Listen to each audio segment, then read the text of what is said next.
It is a tool that can save a life. Narcan is a relatively newly available drug that is used to treat opioid overdoses. The CDC estimates nearly 27,000 lives have been saved. KLTV7's Mariela Gonzalez was in Cherokee County today, where training was held to help answer questions and show how to use it.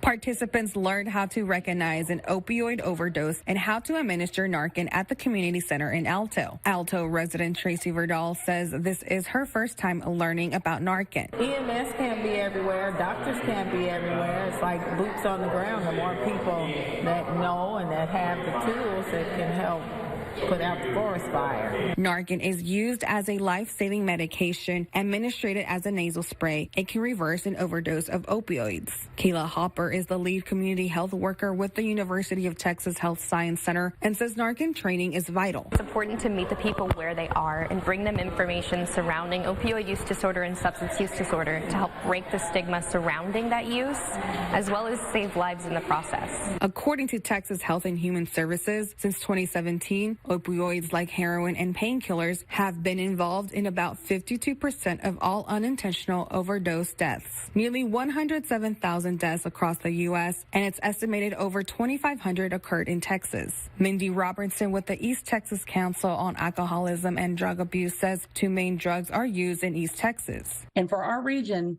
methamphetamines is the biggest one, and synthetic opioids. Narcan will not have an effect on meth users. Robertson also says rural areas sometimes don't get the most accurate reporting due to the stigma surrounding drug use. We really have to take some of those numbers with a grain of salt, knowing that there's probably more or less at times. Mariela Gonzalez, KLTV 7 News.